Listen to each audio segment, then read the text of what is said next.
তো আহ, তোমরা তোমরা যেহেতু অধ্যায় 6 এবং হচ্ছে 3 সম্পর্কে দুইটা সম্পর্কে ধারণা নিতে চেয়েছো, তাহলে এখন অধ্যায় আমরা অধ্যায় 3 নিয়ে একটু ধারণা নিতে পারি। তো দেখো, আমরা এখন অধ্যায় 3-এর যে পার্টটা আছে, তো অধ্যায় 3-এর আসলে কোনো কিছু বাদ দেওয়া যাবে না, মোটামুটি সবই পড়তে হবে।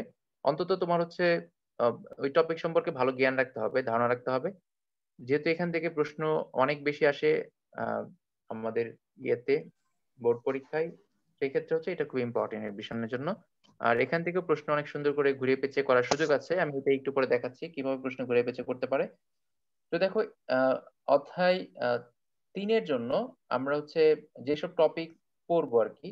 তো প্রথম অংশের জন্য আমরা সংখ্যা পদ্ধতি পড়বো। এই সংখ্যা পদ্ধতির মধ্যে কি আছে, যেই 4টা সংখ্যা আছে, বাইনারি, অক্টাল, ডেসিমাল, হেক্সাডেসিমাল, এই প্রত্যেকটা সংখ্যা সম্পর্কে আমাদের ডিটেলস ধারণা রাখতে হবে। আমার বিশ্বাস যে এখান থেকে অন্তত 1 নাম্বার, মানে কম করে হলেও 1 নাম্বার থাকবে শুধু সংখ্যা পদ্ধতির 4টা সংখ্যা থেকে, অন্তত 1 নাম্বার। তারপর বাইনারি যোগ বিয়োগ আসতে পারে, তোমাকে বুঝে বুঝে যোগ বিয়োগ করতে হবে। তারপর সংখ্যার রূপান্তর আসতে পারে, যে কোনো একটা সংখ্যা দিয়ে রূপান্তর করতে বলতে পারে, তারপর তোমার রূপান্তরগুলো রিভাইজ করতে হবে। তারপর হচ্ছে পরিপূরক নিয়ে বেসিক লেভেল থেকে প্রশ্ন আসতে পারে, পরিপূরকের অঙ্ক তার আসবে না, বেসিক লেভেল থেকে প্রশ্ন আসতে পারে। এমনি একটা সংখ্যা দিয়ে বলতে পারে যে 7 সংখ্যাটা বা হচ্ছে 13 সংখ্যাটা বা 23 সংখ্যাটা, এটা দুইয়ের পরিপূরক কত, এরকম প্রশ্ন করতে পারে। আর কোড গুলো হচ্ছে খুব ইম্পর্টেন্ট, কারণ জবের এক্সাম গুলোতে বা হচ্ছে বিভিন্ন ধরনের বাংলাদেশে যত কম্পিটিটিভ এক্সাম আছে, প্রায় সব জায়গাতে হচ্ছে কোড একটা ইম্পর্টেন্ট টপিক, এখান থেকে কিন্তু প্রশ্ন থাকে। তো তোমাদের অবশ্যই কোডটা একটু ফোকাস করতে হবে, এখান থেকে কিন্তু একটা প্রশ্ন থাকতে পারে। তো আমি এখান থেকে কি কি বললাম, যে সংখ্যা পদ্ধতির যে 4টা সংখ্যা, এই 4টা সংখ্যার বেসিক লেভেল থেকে, মানে ডেসিমাল বাদে বাকি যে 3টা আছে সেখান থেকে বেসিক থেকে প্রশ্ন আসতে পারে। আর হচ্ছে কোড থেকে প্রশ্ন আসতে পারে। এই দুইটা হচ্ছে খুব ইম্পর্টেন্ট, মানে এখান থেকে যদি আমাকে দুইটা প্রশ্ন বলো যে স্যার হচ্ছে দুইটা ঠিক করে দেন আপনি 2 নাম্বারের জন্য, তাহলে আমি বলবো এই দুইটা পার্ট অন্তত তোমাকে ভালো করে পড়তে হবে। এটা পড়ার পর তারপরে তুমি হচ্ছে পরিপূরক করবা, তারপর হচ্ছে বাইনারি যোগ বিয়োগ করবা, তারপর হচ্ছে রূপান্তর করবা। তো এখন দেখো, আমরা যদি সরাসরি সংখ্যায় যাই, আহ তো আমরা হচ্ছে যত সংখ্যা ছিল সবগুলোকে দুইটা ভাগে ভাগ করেছি। একটা হচ্ছে পজিশনাল নাম্বার, একটা হচ্ছে নন পজিশনাল নাম্বার, তাই তো? একটা হচ্ছে স্থানিক আর একটা হচ্ছে অস্থানিক। স্থানিক মানে কি? তো এটা আমরা সংজ্ঞা পড়েছি যে স্থানিক সংখ্যা হচ্ছে যেসব সংখ্যার দুইটা জিনিস থাকবে, একটা হচ্ছে তার নিজস্ব মান থাকবে, সাথে হচ্ছে তার স্থানীয় মান থাকবে। অর্থাৎ নিজস্ব মানের সাথে সাথে তার অবস্থান অনুযায়ী একটা মান থাকবে, এই ধরনের সংখ্যাগুলোকে বলি আমরা পজিশনাল নাম্বার। তো পজিশনাল নাম্বার হচ্ছে কিরকম হয়, আমরা যে ডেসিমাল সংখ্যাগুলো দেখি, ধরো আমি বললাম হচ্ছে 225 বা 223, যে কোনো একটা সংখ্যা নিলাম। তো এখানে এই যে শেষের যে অঙ্কটা 5, 2, এই প্রত্যেকটা হচ্ছে এক একটা অঙ্ক। তো প্রত্যেকটা অঙ্কের যার যার অবস্থান অনুযায়ী একটা মান আছে। যেমন ধরো এখানে শেষের যে অঙ্কটা, এটা হচ্ছে এককের ঘরে আছে, তাহলে আমরা কিভাবে পড়েছি ছোটবেলা, 5 একে 5। এটা হচ্ছে দশকের ঘরে, এটাকে আমরা বলি 2 × 10 মানে হচ্ছে 20। এটা হচ্ছে শতকের ঘরে, এটা মানে হচ্ছে 2 × 100 মানে 200। তো এইভাবে করে একক, দশক, শতক এরকম অবস্থানে থাকার কারণে যার যার আলাদা করে মান আছে। এই যে দেখো, এখানে এককের ঘরে থাকার কারণে 5-এর সাথে আমরা 1 গুণ করে 5 বানিয়েছি। দশকের ঘরে থাকার কারণে তার সাথে আমরা 10 গুণ করেছি। শতকের ঘরে থাকার কারণে তার সাথে আমরা 100 গুণ করেছি। তার মানে এখানে দেখতে একই রকম হলেও এই দুইটার কিন্তু মান আলাদা। কারণ দুইটার নিজস্ব মান 2, কিন্তু স্থানীয় মান হচ্ছে, এটার হচ্ছে 20 আর এটার স্থানীয় মান হচ্ছে 200। তাহলে এই যে সংখ্যা পদ্ধতিটা, এটা হচ্ছে একটা পজিশনাল নাম্বার, কারণ এখানে দুইটা জিনিস আছে, প্রত্যেকটা অঙ্কের তার নিজস্ব মান আছে এবং পাশাপাশি তার স্থানীয় মান আছে। কিন্তু তুমি যখন রোমান সংখ্যার কথা বলবা, রোমান সংখ্যা হচ্ছে কি নন পজিশনাল নাম্বার। ধরো আমি যদি রোমান সংখ্যায় বলি, আমি সবসময় এক্সাম্পলটা দিই, এটা আমার ভালো লাগে এক্সাম্পলটা দিতে। তো রোমান সংখ্যা যদি আমি বলি যে এখানে রোমান সংখ্যা, এটা হচ্ছে 3, রোমান সংখ্যার 1, 2, 3 আছে। আমি যদি রোমান সংখ্যায় এভাবে একটা লিখি 1, তাহলে সেটা হচ্ছে 1 হয়। এর দুইটা লিখলে হচ্ছে 2 হয়, তাই তো? এখন আমাদের ডেসিমাল নাম্বারে বা অক্টাল নাম্বারে অন্য যে কোনো সংখ্যায় আমি যদি এরকম বলি, ধরো ডেসিমাল নাম্বার বললাম একটা সংখ্যা, সেটা হচ্ছে 111। এখন এই 111-তে 3টা ওয়ান আছে। এই 3টা ওয়ান কি আসলে একই রকম? 3টা ওয়ান দেখতে একই রকম মনে হচ্ছে, তাহলে আসলে কিন্তু 3টা ওয়ান একরকম না। এখানে যে ওয়ানটা সেটা হচ্ছে এককের ঘরে আছে, এখানে যে ওয়ানটা সে হচ্ছে দশকের ঘরে আছে, আর সবার লাস্টের অর্থাৎ ফার্স্টে যে ওয়ানটা সেটা হচ্ছে শতকের ঘরে আছে। তো আমরা দেখছি একই রকম, কিন্তু আসলেই কিন্তু মানের দিক থেকে এবং শক্তির দিক থেকে 3টা ওয়ান হচ্ছে পুরোপুরি আলাদা। আর প্রথম ওয়ানটা হচ্ছে 100, দ্বিতীয় ওয়ানটা হচ্ছে শতক মানে দশক, আর তৃতীয় ওয়ানটা হচ্ছে এককের ঘরে। কারণ আমরা বলতে পারি যে এখানে 3টা ওয়ানের নিজস্ব মান হচ্ছে 1 1 করে, আর স্থানীয় মান হচ্ছে প্রথমটার 1, দ্বিতীয়টার 10 আর তৃতীয়টা হচ্ছে 100। কিন্তু রোমান সংখ্যায় এই 1 মানে 1, এই 1 মানেও 1 এবং শেষের 1 মানেও 1। তো আমরা যদি ৩ টা 1 একসাথে করি, ৩ টা 1 যোগ করি, তাহলে আমরা সংখ্যাটা পাবো। সংখ্যাটা হচ্ছে ৩। এটা হচ্ছে ইন্টারেস্টিং বিষয়। কিন্তু এখানে ৩ টা সংখ্যা যোগ করলে ১১০ আর 1 যোগ করলে সংখ্যাটা হবে ১১১। আবার এখানে এগুলো সবগুলো যোগ করলে সংখ্যাটা হবে ২২৫। তাহলে দেখো নিজস্ব মান আর স্থানীয় মান এই ২ টার উপর ভিত্তি করে কিন্তু হচ্ছে সংখ্যা ২ ধরনের। তার মানে পৃথিবীর সব সংখ্যাকে আমরা ২ টা ক্যাটেগরিতে ভাগ করি। একটা হচ্ছে পজিশনাল আরেকটা হচ্ছে নন পজিশনাল। নন পজিশনাল এক্সাম্পল হচ্ছে রোমান সংখ্যা। এখান থেকে প্রশ্ন আসতে পারে যে নিচের কোনটি নন পজিশনাল নাম্বার, বা হচ্ছে নন পজিশনাল নাম্বারে কোনটি থাকে না বা কোনটি থাকে, এরকম করে প্রশ্ন আসতে পারে। তাহলে আমরা বলতে পারি নন পজিশনাল নাম্বারে নিজস্ব মান থাকে কিন্তু স্থানীয় মান থাকে না। আর পজিশনাল নাম্বারে নিজস্ব মানও থাকে, স্থানীয় মানও থাকে। ওকে? এরপর হচ্ছে আ এই নন পজিশনাল নাম্বারের মধ্যে আরো সংখ্যা আছে। যেমন রোমান সংখ্যা, টেলি সংখ্যা। টেলি সংখ্যা কিরকম? আমরা যে ছোটবেলায় পড়েছি টেলি চিহ্ন ১, ২, ৩, ৪, ৪ টা হলে ৪ টা দাগ দেই। ৫ টা হলে আমরা এরকম করে একটা দাগ দিতাম। হ্যাঁ? বাঁকা করে একটা দাগ দিতাম। তো এই টেলি সংখ্যা হচ্ছে ৫ টা হলে আমরা ৫ টা দাগ দেই। তারপর হচ্ছে তোমার হায়ারোগ্লিফিক সংখ্যা। অর্থাৎ প্রাচীন যত সংখ্যা পদ্ধতি আছে এই সবগুলো হচ্ছে নন পজিশনাল, যেটা আমরা ব্যবহার করি না। আমাদের জানা দরকার হচ্ছে পজিশনাল সংখ্যা নিয়ে। তো আমরা এই পজিশনাল সংখ্যাগুলোকে হচ্ছে কি করি? ৪ টা ভাগে ভাগ করি। আমরা হচ্ছে এটাই এইচএসসি তে পড়েছি যে যতগুলো পজিশনাল নাম্বার আছে এই সবগুলোকে আমরা ৪ টা ক্যাটেগরিতে ভাগ করি। তো ক্যাটেগরি গুলো কি, কি? এগুলো আমরা সবাই এগুলোর সাথে পরিচিত। একটা হচ্ছে ডেসিমাল নাম্বার, একটা হচ্ছে অক্টাল নাম্বার, একটা হচ্ছে বাইনারি নাম্বার, আরেকটা হচ্ছে হেক্সাডেসিমাল নাম্বার। তো আমাদের এই ৪ টা সংখ্যা সম্পর্কে ডিটেইলস পড়তে হবে। একেবারে সুন্দর করে গুছিয়ে পড়তে হবে। তো আমরা ৪ টা সংখ্যা পড়ার আগে আমরা এগুলো সবাই জানি যে বাইনারি সংখ্যায় 0-1 এর বাইরে অন্য কোনো প্রতীক ব্যবহার হয় না। অর্থাৎ এখানে ২ টার প্রতীক থাকে বা চিহ্ন ২ টা। তার মানে বাইনারিতে তুমি যদি 0-1 এর বাইরে 2 বা 3 নাও সেটা হচ্ছে ইনভ্যালিড হয়ে যাবে। আবার অক্টালে হচ্ছে 0 থেকে 7 পর্যন্ত এই ৮ টা ডিজিট ব্যবহার করা হয়। এখানে অক্টালে তুমি ৮, ৯ ইউজ করতে পারবা না। এরপর হচ্ছে ডেসিমালে 0 থেকে 9 পর্যন্ত ব্যবহৃত হয়। এর বাইরে অন্য কোনো সংখ্যা কি হবে না? ইনভ্যালিড, এখানে ভ্যালিড হবে না। এরপর হেক্সাডেসিমালে কি 0 থেকে 9 সাথে হচ্ছে A থেকে F। তো নামগুলো কোত্থেকে ছিল? বাইনারি, বাই শব্দের অর্থ হচ্ছে ২, বাই শব্দের অর্থ হচ্ছে ২। তো বাইনারি হচ্ছে ২ টা ডিজিট, তাই হচ্ছে এটার নাম বাইনারি বা দ্বিভিত্তিক সংখ্যা। তো এখন প্রশ্ন করতে পারে যে বাইনারি শব্দের বাংলা শব্দ কি? বা বাইনারিতে বাংলায় কি নামে রাখা হয়? বাইনারি হচ্ছে দ্বিমিক সংখ্যা পদ্ধতি, দ্বিমিক। বাইনারি শব্দটাকে আমরা বাংলায় বলি হচ্ছে দ্বিমিক বা হচ্ছে ২ ভিত্তিক সংখ্যা। আর অক্টাল সংখ্যাটাকে আমরা সাধারণত অক্টালই বলি। আর ডেসিমালটাকে বলি আমরা দশমিক সংখ্যা। আর হেক্সাডেসিমালটা কি হচ্ছে? ১৬ ভিত্তিক সংখ্যা। এখন যেটা আমি বলছিলাম যে হচ্ছে এই ২২ শব্দের অর্থ ২, তাই হচ্ছে আমরা এটাকে কি বলি? বাইনারি বলি। তো এরপর হচ্ছে অক্টা, অক্টা থেকে আসে, অক্টা থেকে আসছে ৮। তার মানে হচ্ছে এটা ৮ ভিত্তিক সংখ্যা। ডেসি মানে হচ্ছে ১০, এটা হচ্ছে ১০ ভিত্তিক সংখ্যা। হেক্সা মানে ৬ আর ডেসি মানে ১০। তাহলে হেক্সাডেসিমাল হচ্ছে ১৬ ভিত্তিক সংখ্যা। হেক্সা মানে হচ্ছে ৬, এটা হচ্ছে ৬ আর ডেসি মানে ১০। তার মানে এখানে ২ ধরনের সংখ্যা আছে। একটা হচ্ছে ডেসিমাল সংখ্যা যেটা হচ্ছে 0 থেকে 9 অর্থাৎ যেটাতে ১০ টা প্রতীক আছে। আরেকটা হচ্ছে হেক্সাডেসিমাল যেখানে হচ্ছে ৬ টা প্রতীক আছে A থেকে F পর্যন্ত। এখন আমরা যদি যেকোনো একটা সংখ্যা নেই, ধরো অক্টাল সংখ্যা নিয়ে যদি কথা বলি, আ অক্টাল নিয়ে যদি কথা বলি, এখন অক্টাল থেকে কি ধরনের প্রশ্ন আসতে পারে এটা হচ্ছে আমাদের এখন দেখার বিষয়। ধরো অক্টাল থেকে যদি প্রশ্ন করে, তো অক্টাল থেকে প্রশ্ন করলে আমাদের আ অক্টাল সংখ্যাগুলো সিরিয়ালি তোমাকে বলবে যে হচ্ছে তোমার অক্টাল সংখ্যা এই সংখ্যাটার পরে কোন সংখ্যা, বা হচ্ছে ২ টা অক্টাল সংখ্যা যোগ করতে বলতে পারে। ঠিক আছে? যোগ করতে বলতে পারে বা অক্টাল থেকে হচ্ছে তোমার এরকম বেসিক লেভেলের প্রশ্ন করতে পারে। আমি একটা ব্ল্যাংক ইয়েতে যাই, আ হচ্ছে পেজে যাই।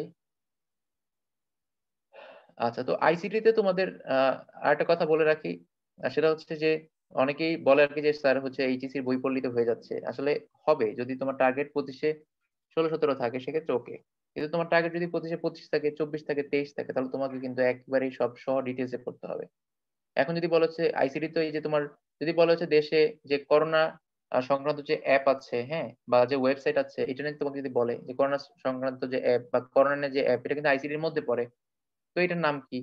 বা হচ্ছে তোমার আ যে করোনা নিয়ে যে সরকার থেকে যেহেতু এগুলো সরকারি প্রজেক্ট বা সরকারি কর্মকান্ড এগুলো খুবই গুরুত্বপূর্ণ।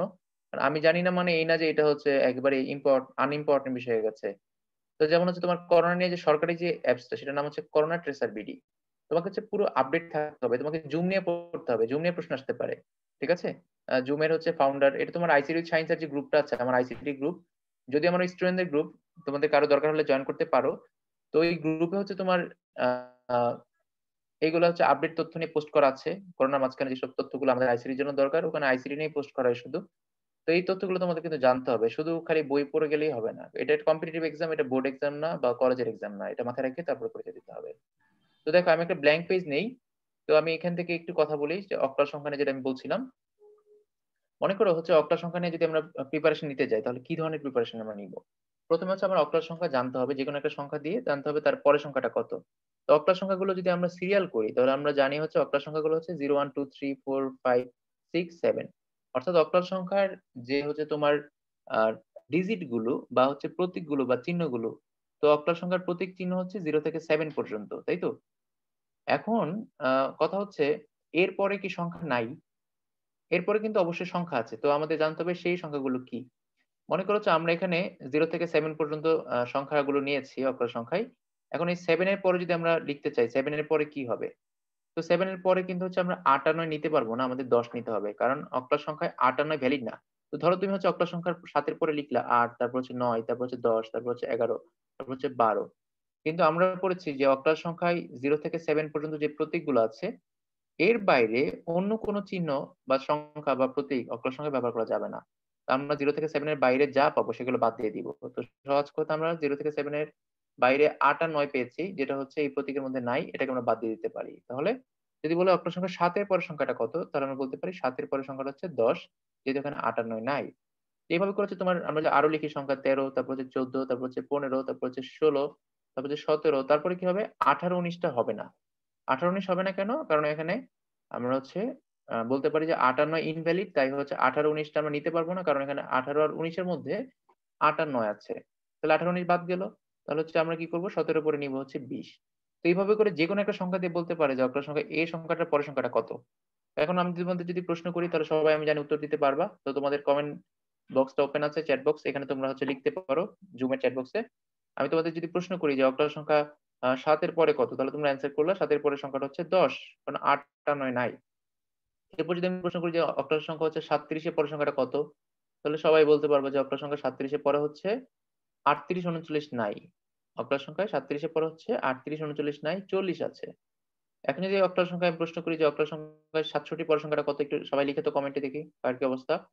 অক্টাল সংখ্যা ৬৭ পরের সংখ্যাটা কত? তোমরা একটু কমেন্টে লিখে দাও তাড়াতাড়ি করে ঝড়ের বেগে। ভুল হলে সমস্যা নাই, আমরা ভুল থেকে শিখবো। তো এই যে ভুল হবে এইজন্য কমেন্ট করব না। সবাই কি মনে করে এইসব এখন দেখার সময় নাই। এখন চান্স পাওয়া হচ্ছে গুরুত্বপূর্ণ। ৭০ স্যার। আচ্ছা, তো সবাই একটু লিখে দাও কমেন্টে, তাহলে সুবিধা হবে। নাহলে সাউন্ড কথা বলে সবার জন্য অসুবিধা। ঠিক আছে? আচ্ছা, ২ টা অ্যান্সার চলে আসছে আর বাকিদের অ্যান্সার এখনো পাইনি। আচ্ছা, তাহলে বাকিরা হয়তো জুম অন করে দিয়ে ঘুমাচ্ছে। ৩ জনের পেয়েছি। আচ্ছা, তৃষা লিখেছে থ্যাংক ইউ। আচ্ছা, তো হাবিব লিখেছে, তৃষা লিখেছে, সামি আমিন লিখেছে। তো দেখো অক্টাল সংখ্যা ৬৭ এর পরের সংখ্যাটা আমরা ৬৮ আর ৬৯ নিতে পারবো না। তার মানে অক্টাল সংখ্যা ৬৭ এর পরে হচ্ছে ৭০। এই তো? ৬৭ এর পরে ৭০, কারণ কি ৬৮ আর ৬৯ নাই। তো এখন যদি বলি অক্টাল সংখ্যা ৭৭ এর পরের সংখ্যাটা কত? তো একটু লিখো তো সবাই ৭৭ এর পরে কত হবে? সবাই একটু কমেন্টে তাড়াতাড়ি একটু লিখে দাও অক্টাল সংখ্যা ৭৭ এর পরে কত হবে?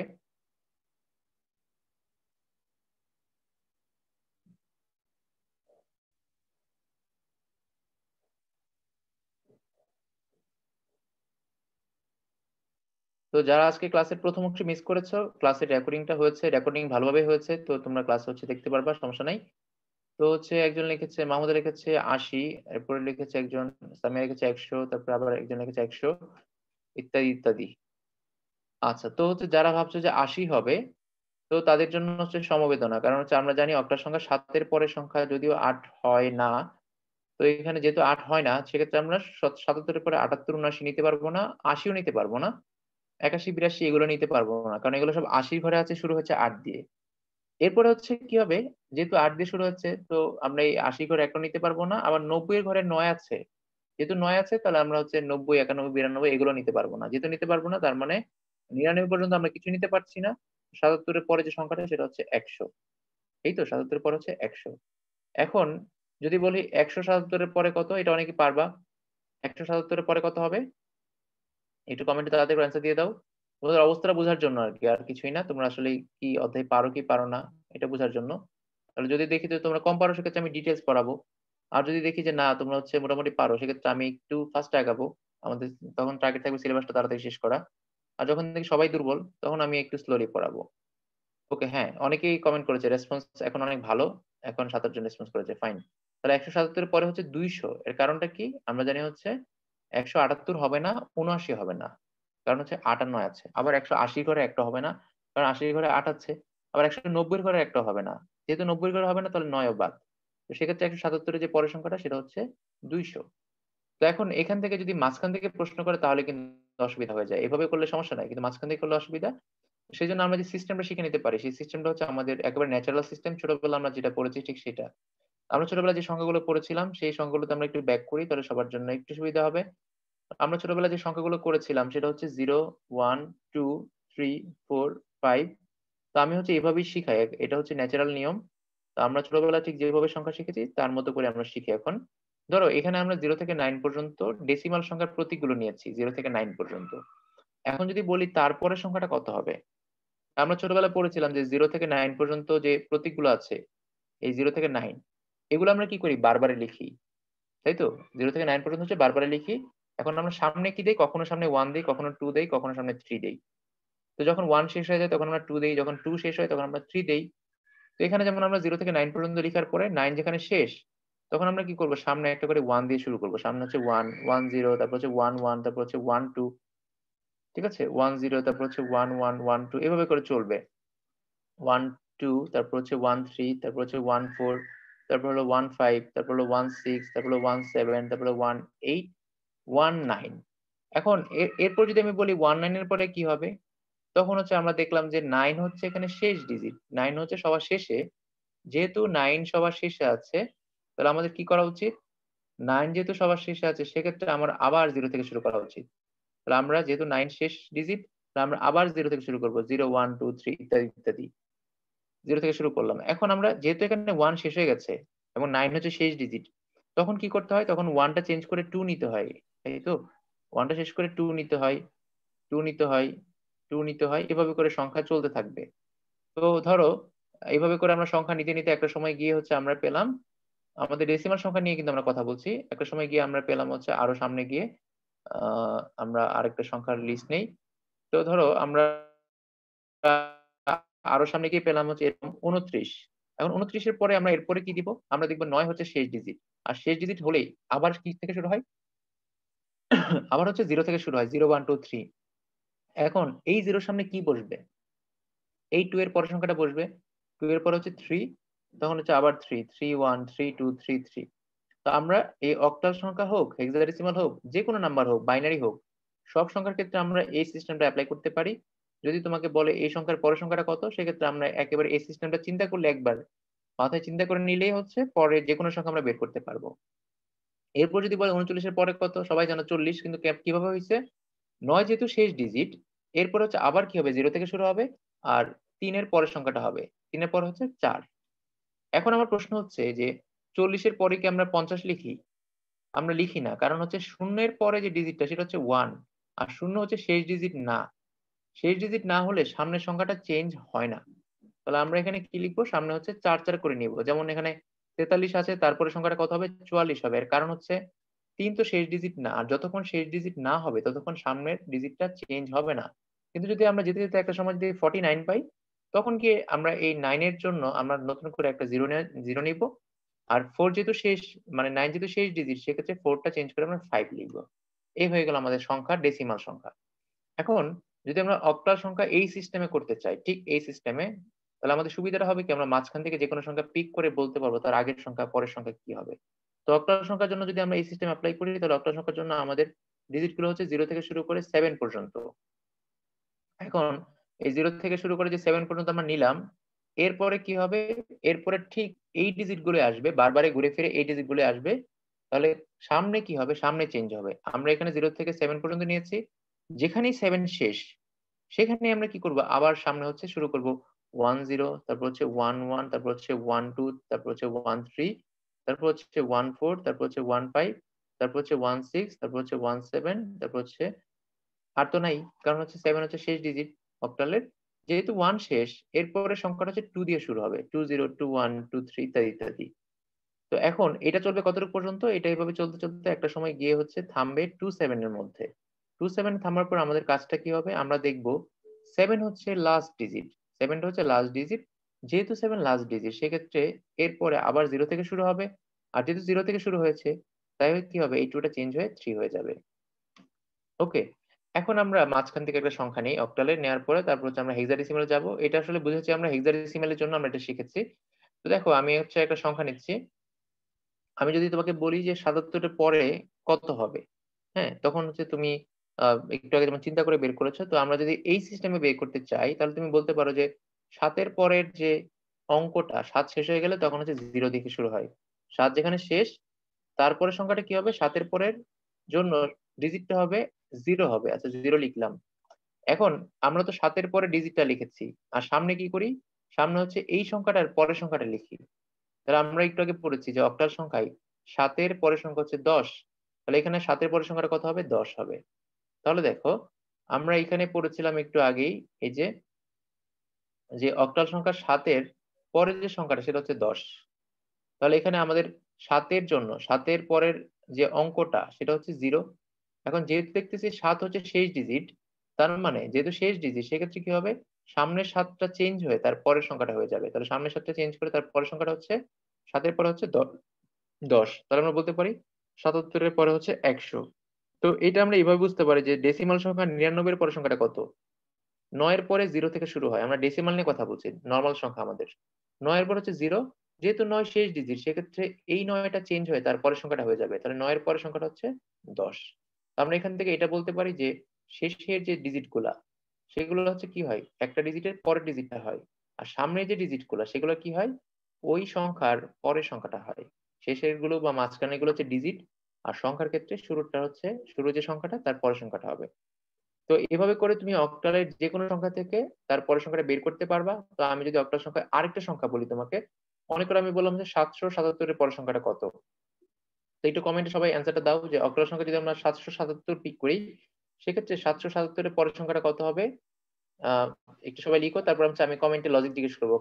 তারপর জিজ্ঞেস স্যার করব যে ১০০০। হ্যাঁ, কেন হয়েছে এটা হচ্ছে একটু ব্যাখ্যা করতে হবে আমাদের এই সিম্পল লজিক অনুযায়ী। ওকে, তো এখানে অনেকে লিখছে, ফাইন। সবার রেসপন্স বেড়েছে। তো এখানে আমরা হচ্ছে এইভাবে যদি বলি, এরপরে ১০০০ কেন হয়েছে? আমরা নরমাল যে নিয়মটা আমরা বলেছি এতক্ষণ, ৭ এর পরে ডিজিটটা হচ্ছে 0, এটা আমরা জানি। যে ৭ শেষ হয়ে গেলে অক্টাল সংখ্যায় আবার 0 থেকে শুরু হয়। আবার এখানে ৭ আছে, তাহলে ৭ শেষ হয়ে গেলে এরপরে কি হয়? আবার 0 আসে। এখন সামনে যেটা আছে, সামনে তো সংখ্যা। এতক্ষণ হচ্ছে আমরা মাঝখানে এগুলো কি করি? এর পরের ডিজিট বা অঙ্কটা নেই। কিন্তু সামনে যেটা হয় সেটা সংখ্যাটার পরের সংখ্যাটা নিতে হয়। তাহলে ৭ যে অঙ্কটা, তার পরের সংখ্যা আমরা একটু আগেই পড়েছি যে ৭ এর পরের সংখ্যাটা হচ্ছে এই যে ১০। ১০ তার আমরা বলতে পারি ৭ এর পরে ১০ আসবে। সেই লজিকে দেখো ১০০০ চলে আসে। এখন তুমি যদি এই নিয়মটা বুঝে থাকো সেক্ষেত্রে হচ্ছে তোমার লাভ হবে হেক্সাডেসিমাল সংখ্যায় তোমার কেউ আটকাইতে পারবে না। তুমি হেক্সাডেসিমাল সংখ্যাগুলো সিরিয়ালি বের করতে পারবা এবং মাঝখান থেকে যেকোনো সংখ্যা বললেই তুমি তার আগের সংখ্যা বা পরের সংখ্যাটা তুমি বের করে নিতে পারবা।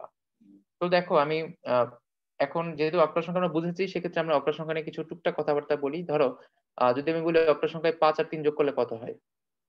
অক্টাল সংখ্যায় ৫ আর ৩ যোগ করলে আ যদি আমি তোমাকে বলি যে অক্টাল সংখ্যায় ৭ এর পরের সংখ্যাটা কত? তাহলে তুমি তো বলবা ১০, তাই না? এখন যদি বলি ৫ আর ৩ যোগ করলে কত হবে? নরমালি ৫ আর ৩ যোগ করলে আমাদের নরমাল ডেসিমাল নাম্বারে ৫ আর ৩ যোগ করলে হয় কত? ৮ হয়। ৫ আর ৩ যোগ করলে নরমাল ডেসিমাল সংখ্যায় ৮ হয়। কিন্তু অক্টাল সংখ্যায় তো ৮ বলে কিছু নাই। তো ৮ কি? ৮ হচ্ছে ৭ এর পরের সংখ্যাটা, তাই না? ৮ হচ্ছে ৭ এর পরের সংখ্যাটা। তো আমরা যদি বলি যে হচ্ছে ৭ এর পরের সংখ্যাটা কোনটা? ৭ এর পরের সংখ্যা হচ্ছে ১০। তো আমরা বলতে পারি ৫ আর ৩ যোগ করলে ৮ হবে না। অক্টালে ৮ মানে হচ্ছে ১০। এটা বের করার সহজ সিস্টেম আমরা শিখব পরে। যখন আমরা সংখ্যার রূপান্তর শিখব তখন একসাথে এটা শিখে নিব। এরপর যদি আমি বলি যে ৫ প্লাস ৪ কি হবে? তো তোমরা একটু এটার অ্যান্সারটা একটু দাও। যেহেতু আমরা আগেরটা বুঝেছি। ৫ আর ৪ যোগ করলে কত হবে? এটা একটু কষ্ট করে তোমরা অ্যান্সারটা দিয়ে দাও। ৫ আর ৪ যোগ করলে কত হবে? ওকে, অ্যান্সার আসা শুরু হয়েছে। ফাইন। সবার রেসপন্স খুব ভালো। আচ্ছা, হ্যাঁ, ফাইন। যাক, সবাই রেসপন্স করছে। খুবই ভালো। তো ৫ আর ৪ যোগ করলে আমরা জানি ৫ আর ৪ যোগ করলে নরমালি ৯ হয়। কিন্তু আমরা ৯ বলতে কি বুঝি? অক্টালে ৭ এর পরের সংখ্যাটা হচ্ছে ১০। মানে অর্থাৎ ৮ এর যে ঘরটা সেটা হচ্ছে ১০। তারপর ৯ এর ঘরটা হচ্ছে ১১। তারপর হচ্ছে ১০ এর ঘরটা হচ্ছে ১২। আমরা এখানে 9 এর যে ঘরটা 7 এর পরে এটা হচ্ছে 8 এর ঘর, এটা হচ্ছে 9 এর ঘর। তো 5 আর 4 যোগ করলে কি হয়? 9 হয়। তার মানে 9 মান হচ্ছে এখানে 11। আচ্ছা, এখন সংখ্যার রূপান্তর যখন আমরা শিখবো তখন এই যোগটা আমরা ওই সিস্টেমে শিখে নিব, তাহলে আমাদের জন্য সুবিধা হবে। তাই আমি এটা নিয়ে আর কথা বলছি না এখন। তো আমাদের টার্গেট হচ্ছে হেক্সাডেসিমাল সংখ্যা নিয়ে কথা বলা। এটা খুব ইম্পোর্টেন্ট। হেক্সাডেসিমাল সংখ্যা নিয়ে আমার বিশ্বাস এখান থেকে 1 নাম্বার থাকবে। তো এইটাতে তোমাদের একটু ফোকাস করতে হবে হেক্সাডেসিমাল সংখ্যাটা নিয়ে। তো দেখো, হেক্সাডেসিমাল সংখ্যা হচ্ছে, আমরা যদি বলি যে হেক্সাডেসিমাল সংখ্যাগুলো কি হবে, এখানে প্রতীক কয়টা? আমাদের হেক্সাডেসিমাল প্রতীক হচ্ছে 0 থেকে 7 পর্যন্ত যাওয়ার পরে, তারপর হচ্ছে 8, তারপরে 9, তারপর কি? তারপর হচ্ছে A, তারপর হলো B, তারপর C, তারপর D, তারপর হচ্ছে E, তারপর হচ্ছে F, E, F। তো এই তোমার 0 থেকে শুরু করে F পর্যন্ত এই 16টা হচ্ছে হেক্সাডেসিমালের প্রতীক। এখন যদি বলে এগুলো কেন হয়েছে, এটার কোনো উত্তর নাই। কারণ হেক্সাডেসিমাল সংখ্যাটা বানানো হয়েছে এভাবে যে এখানে 0 থেকে 9 পর্যন্ত এই 10টা প্রতীক থাকবে। সাথে হচ্ছে হেক্সাডেসিমালের A থেকে F পর্যন্ত এই প্রতীকগুলো থাকবে। এই টোটাল হচ্ছে প্রতীক 16টা। ওকে? টোটাল প্রতীক হচ্ছে 16টা। এখন এই 16টার প্রতীক তো আসলে শেষ না। এটা দিয়ে তো আসলে সংখ্যা শুরু। এরপরে তো অনেক আছে, তাই না? আমরা যেকোনো সংখ্যা জানি এটা অসীম পর্যন্ত যায়, মানে ইনফিনিটি পর্যন্ত যায়। তো এখানে আমাদের যে F পর্যন্ত আছে তারপরের সংখ্যাটাতে আমরা যাব। তার আগে এখান থেকে কিন্তু অনেকগুলো প্রশ্ন আসবে। কিরকম প্রশ্ন আসতে পারে? যেমন বলতে পারে যে হেক্সাডেসিমাল সংখ্যায় ৯ এর পরের সংখ্যাটা কত? আমি বলব না A, যদি বলেন ৯ এর ২ ঘর ৯ এর সাথে, যদি বলি ৯ এর সাথে ২ যোগ করলে কত হবে? ৯ এর সাথে ২ যোগ করলে B হবে। যদি বলি ৯ এর সাথে ৩ যোগ করলে কত হবে? তাহলে C হবে। ২ ঘর পরের সংখ্যা হচ্ছে D। এভাবে করে প্রশ্ন করতে পারে। আবার এখান থেকে তোমাকে ধারা দিয়ে দিতে পারে। একটা ধারা দিয়ে বলতে পারে যে এর পরের সংখ্যাটা কত? যে এর পরে কত আসবে? আমি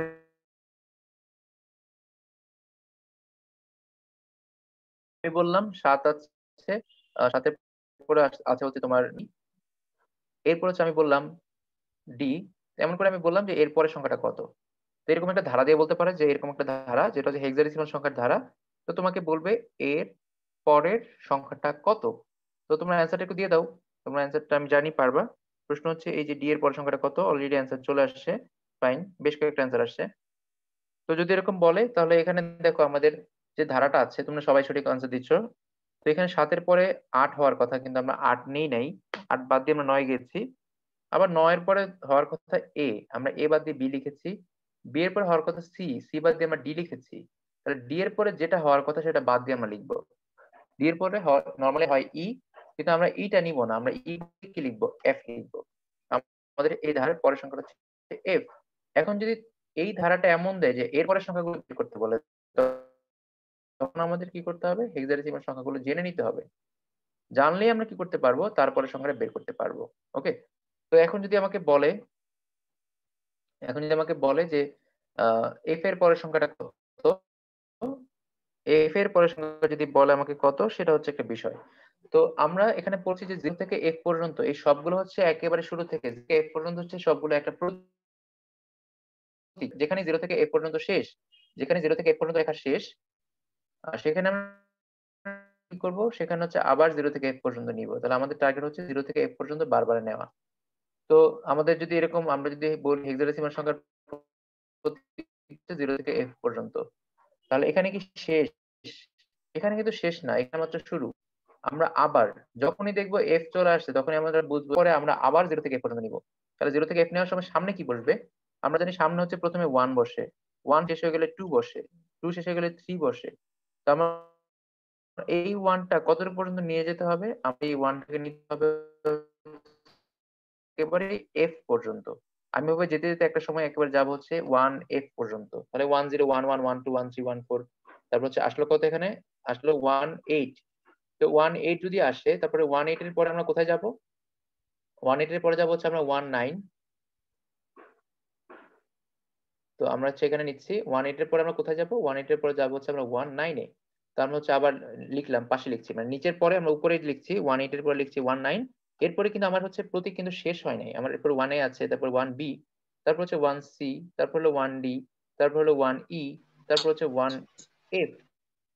তাহলে 0 থেকে f পর্যন্ত লিখার পর আমার হচ্ছে একটা স্লট শেষ, অর্থাৎ 1 এর ঘর শেষ। এখন আমার কি করতে হবে? 2 এর ঘর শুরু করতে হবে। আমি নিব 2 0, 2 1, 2 2, 2 3, 2 4, 2 5, তারপর হচ্ছে 2 6, 2 7, 2 8, 2 9, তারপর কি হবে? 2 9 এর পরে কি হবে? একটু লিখে দাও তো কমেন্টে তাড়াতাড়ি করে। 2 9 এর পরে কি হবে? সবাই একটু লিখো তাড়াতাড়ি করে। 2 9 এর পরে কি আসবে? একটু লিখে দাও।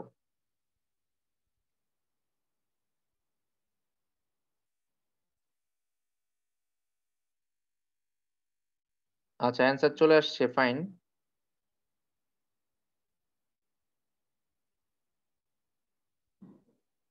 আচ্ছা, তো অনেকেই অ্যান্সার দিচ্ছে, ফাইন। তো আমাদের এখানে 2 9 এর পরে কি হবে? আমাদের প্রতীক তো শেষ হয়নি। ৯ এর পরের প্রতীক হচ্ছে A, তারপর হচ্ছে 2B, তারপর হলো 2C, তারপর হলো 2D, তারপর হচ্ছে 2E, তারপর হচ্ছে 2F। অর্থাৎ এভাবে চলে, চলে একটা সময় গিয়ে 2F এ গিয়ে শেষ হবে। ওকে? তো 2F এ যাওয়ার পর আমার কিন্তু প্রতীক শেষ হয় নাই। আমার আবার শুরু হবে 0 থেকে। তাহলে আবার 3 0, 2 শেষ হয়ে গেছে, 3 0, 3 0, তারপর হচ্ছে তোমার 3 1, তারপর হচ্ছে 3 2, তারপর হচ্ছে 3 3, এভাবে করে চলতে, চলতে একটা সময় যাবে হচ্ছে 3 9 এ। তারপর আবার আসবে 3 A B C D 3 F, তারপর আবার 4 0 4 1 4 2 4 3, এভাবে করে। এখন আমরা তাহলে বিষয়টা বুঝতে পেরেছি যে যেখানে F আসবে সেখানে হচ্ছে সামনের ডিজিটটা চেঞ্জ হয়ে যাবে। যেখানে F আসবে সামনের ডিজিটটা চেঞ্জ হবে। আর F না আসলে সামনের ডিজিটটা চেঞ্জ হয় না। যেমন আমি যদি বলি 1D এর পরের সংখ্যাটা কত? তাহলে তুমি বলবা 1D এর পরে হচ্ছে 1E। E কেন হয়েছে? কারণ হচ্ছে D এর পরের যে ডিজিটটা সেটা হচ্ছে E। আর এখানে D তো শেষ ডিজিট না। যেহেতু D শেষ ডিজিট না, সেক্ষেত্রে সামনের 1 টা 1 ই থেকে যাবে। আবার যদি আমি বলতাম মাঝখান থেকে যেকোনো একটা সংখ্যা নিয়ে বলতাম, ধরো আমি বললাম যদি বলি 2F এর পরের সংখ্যাটা কত? তাহলে এখানে F হচ্ছে শেষ ডিজিট। যেহেতু F শেষ ডিজিট, তাহলে সামনের সংখ্যাটা চেঞ্জ হয়ে যাবে। তাহলে সামনের সংখ্যাটা চেঞ্জ হয়ে কি হবে? পরের সংখ্যা হচ্ছে সামনে 3 হয়ে যাবে আর F এর পরের ডিজিট হচ্ছে 0। তো এখন যদি আমরা কিছু এক্সাম্পল নেই তাহলে আমাদের জন্য বুঝতে সুবিধা হবে। এক্সাম্পলটা কিরকম? আমি প্রশ্ন দিচ্ছি, তোমরা হচ্ছে এগুলোর উত্তর দিবা। ভুল করলে সমস্যা নাই, আমরা ভুল করেই শিখবো। আমি প্রশ্ন দিচ্ছি, তুমি হচ্ছে বলবা এই সংখ্যাটার পরের সংখ্যাটা কত? আমি ধরো একটা সংখ্যা লিখলাম হচ্ছে হচ্ছে লিখলাম এরকম যে A F। তো তোমাদের কাছে প্রশ্ন হচ্ছে A F এর পরের সংখ্যাটা কত? হেক্সাডেসিমালে যদি বলা হয় A F এর পরের সংখ্যা কত? এখন আমরা যে কোশ্চেন গুলো নিয়ে কথা বলবো সেগুলো সব হচ্ছে এডমিশন টেস্টের স্ট্যান্ডার্ড। আমরা আশাবাদী যে এখান থেকে ইনশাল্লাহ আমরা 1 নাম্বার কমন পাবো। তো আমার প্রশ্ন হচ্ছে যে আমরা এখানে যে স্যাম্পলটা নিলাম যে A F এর পরের সংখ্যাটা কত? তোমরা একটু কষ্ট করে অ্যান্সারটা দিয়ে দাও সবাই তাড়াতাড়ি করে কমেন্টে।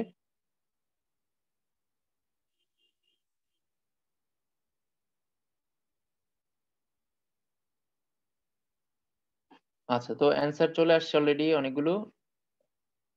আচ্ছা, অ্যান্সার চলে আসছে, ফাইন। এবং হচ্ছে বেশ কয়েকজন ম্যাক্সিমাম ভুল করেছে।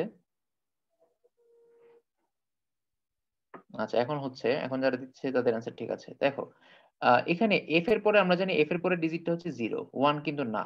আমরা জানি F এর পরে 0 থেকে শুরু হয়।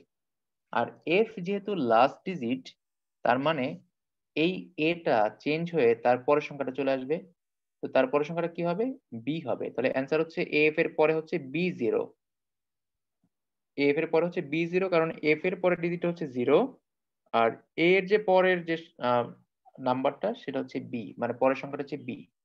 এরপর যদি আমি বলি মাঝখান থেকে আরেকটা সংখ্যা, আমি যদি বলি হচ্ছে কি বলবো? আমি বললাম হচ্ছে ধরো সি, সবাই একটু লিখো এটার অ্যান্সার কি হবে? আমি বললাম সিই, এই সংখ্যাটার পরের সংখ্যাটা কত? সিই এই সংখ্যাটার পরের সংখ্যাটা কত? সবাই একটু তাড়াতাড়ি করে অ্যান্সার দাও। সি এর পরে কি হবে?